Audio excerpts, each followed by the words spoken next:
Entonces el Señor predicaba y al mismo tiempo que predicaba, sanaba y echaba fuera demonios. La Biblia dice en Mateo 4:23 que el Señor iba por todos los pueblos y las ciudades predicando el evangelio del reino y sanando toda enfermedad y toda dolencia. Y muchas veces el Señor, cuando venía una persona que estaba endemoniada, le echaba fuera sus demonios.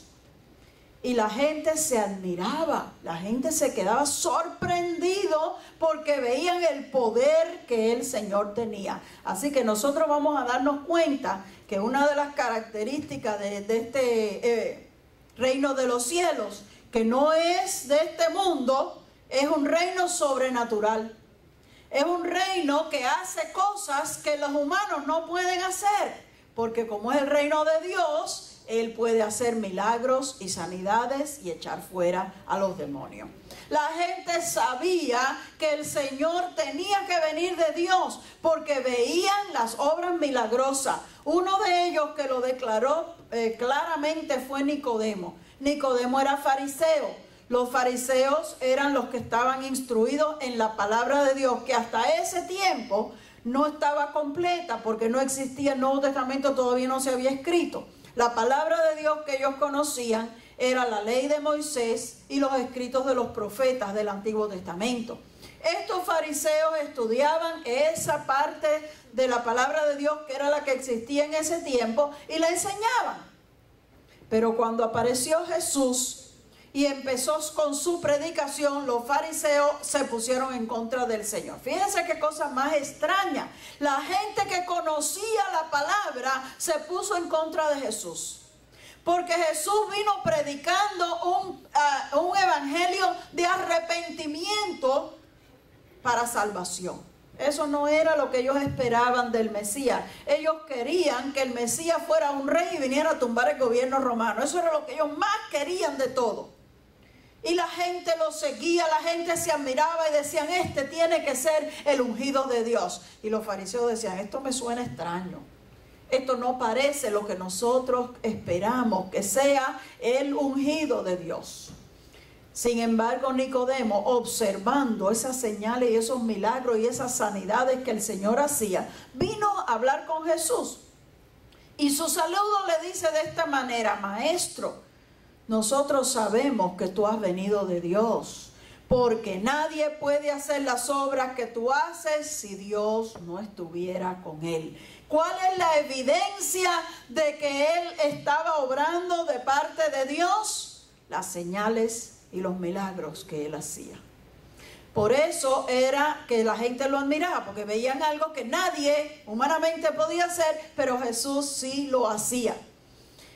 ¿Por qué el Señor podía hacer estas cosas? Porque Él es Rey soberano de un reino sobrenatural. Si van conmigo a la epístola de los Colosenses, en el primer capítulo, dice de esta manera, capítulo 1, versos 17 al 19. Él es, hablando acerca de Jesús, Él es antes que todas las cosas y todas las cosas en Él subsisten. Él es la cabeza del cuerpo que es la iglesia. Él es el principio, el primogénito de entre los muertos, para que en todo tenga la preeminencia, por cuanto agradó al Padre que en Él habitase toda plenitud y por medio de Él reconciliar consigo todas las cosas, las que están en la tierra como las que están en los cielos, haciendo paz mediante la sangre de su cruz.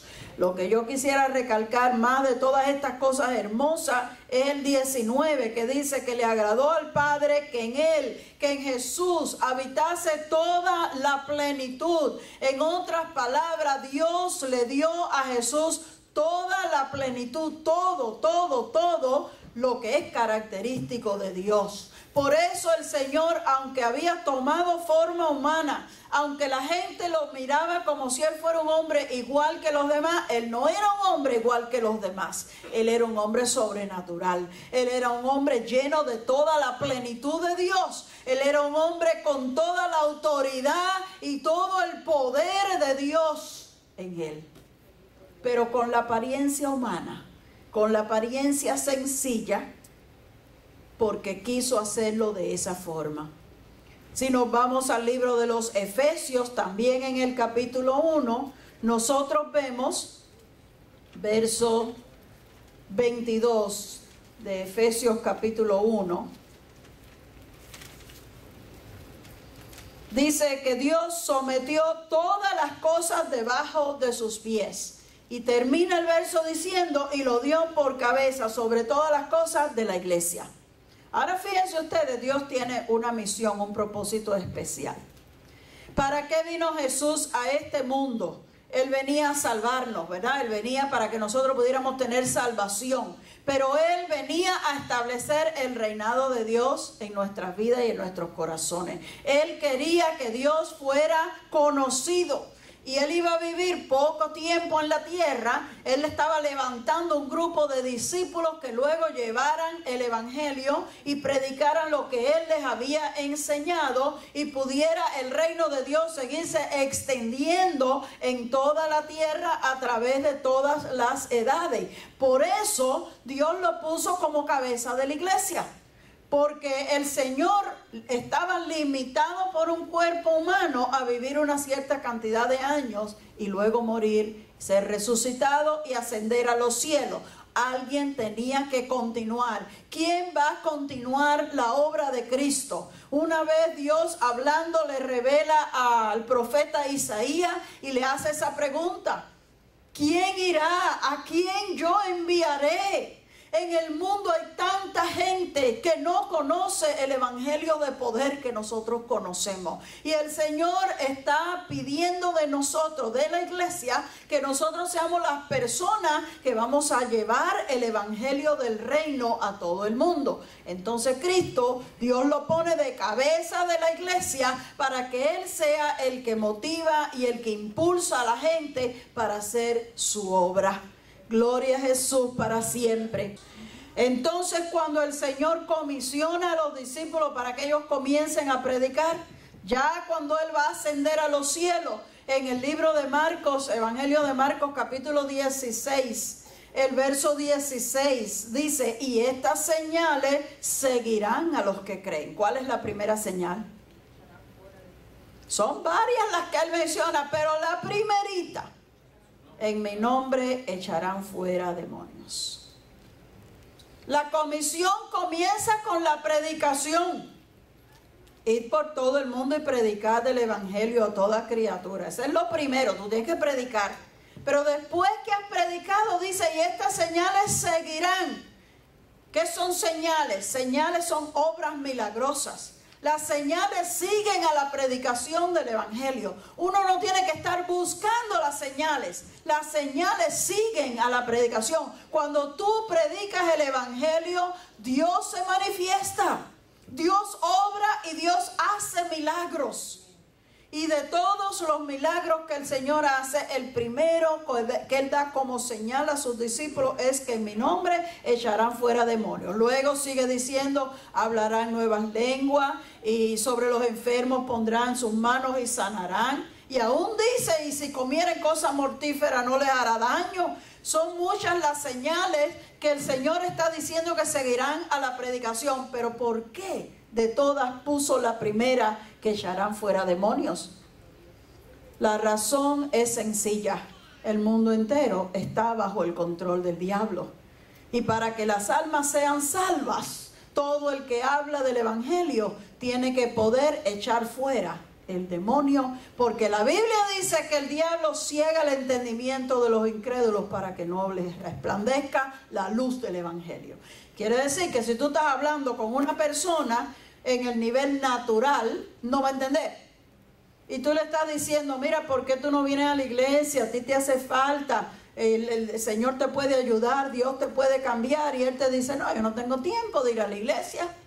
Yo lo que tengo es que ganar el sostén de mis hijos. Yo no puedo estar metido en la iglesia, yo tengo que trabajar.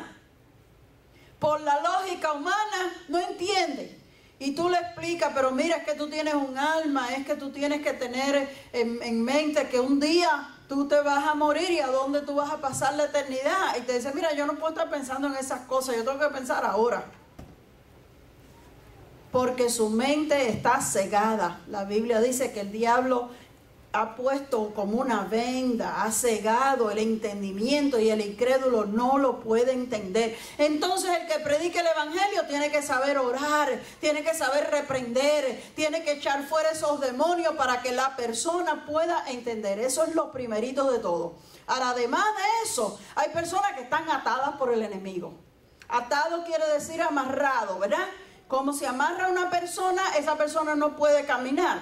Y si le amarran las manos, a lo mejor puede caminar, pero no puede mover las manos. ¿Qué quiere decir que una persona esté atada por el enemigo? Que el enemigo la atrapó y la amarró en algo que luego él no se puede zafar. Aquí estamos hablando de todas clases de vicios. Hay personas que están atados por el cigarro. Hay personas que están atadas por las bebidas alcohólicas. Hay personas que están atadas por el uso de drogas y no pueden dejar de hacerlo. Hay personas que están atadas por vicios morales, por fornicación, por adulterio, por tantas cosas feas que comenzaron a hacer y ahora no pueden parar. Pero Cristo vino a deshacer las obras del diablo. Y todo el que predique el evangelio tiene que poder reprender los demonios que tienen atadas a la gente para que la gente pueda ser libre y pueda servirle al Señor. Bueno, hay personas que están siendo oprimidas y atormentadas por el demonio. Una mujer vino y le dijo a Jesús: mi hija está siendo atormentada por un demonio. ¿Y qué cosa es atormentar sino hacer sufrir? Hay personas que aunque están bien de salud, el diablo los atormenta. Les trae pensamientos que los hacen sufrir. Les trae pensamientos que los llevan a depresión y no pueden parar de pensar en estas cosas y están angustiados y sufridos. Y aunque tú trates de distraerlos, mira, sale de tu casa, tú lo que necesitas es pasear, tú necesitas coger aire fresco, tú no pueden y no quieren, porque el diablo los tiene atormentados con una idea de la cual ellos no son capaces de librarse. Pero Cristo viene para libertar a los cautivos del diablo. Cristo viene para romper esas cadenas. Cristo viene para traerte vida y vida en abundancia. No solamente una vida que tengo que vivir porque ya nací, no me queda otro remedio, sino vida en abundancia. Quiere decir vida para que tú la disfrutes, vida para que tú goces, vida para que tú seas feliz. Porque Dios quiere que nosotros seamos felices. El diablo no. El diablo se complace en hacerte sufrir. Y de esa manera tiene a tanta gente atrapada bajo su control, bajo su gobierno. Jesús dice que aquellos que le recibieron, les dio potestad de ser hechos hijos de Dios. Entonces los sacó de ese reino de tinieblas y lo trasladó, lo puso, lo trajo él, lo puso acá. En el reino de su Hijo. Oh, el reino del Señor es sobrenatural. Lo natural es que si tú tienes problemas, sufras y te angusties. Pero lo sobrenatural es que en medio de tus problemas tú tengas fortaleza de Dios y todavía puedas mantenerte tranquilo. Lo natural es que si tú estás enfermo, estés débil y no puedas hacer mucho. Pero lo sobrenatural es que si tú estás enfermo, tú te puedas agarrar de Dios y recibir sanidad en tu cuerpo y ser fortalecido por el Señor. Más aún, lo natural es si tú estás enfermo y vas a un doctor y le explicas al doctor tus síntomas, él te receta algo y tú te vas tomando esa medicación. Y lo natural es que tu cuerpo lo asimile y mejore. Pero lo sobrenatural es que tú vengas al Señor y le expliques tu enfermedad y Dios te sane sin intervención de nada, porque Él es tu creador y Él puede arreglar tu organismo y tu sistema en una forma milagrosa. Eso es sobrenatural.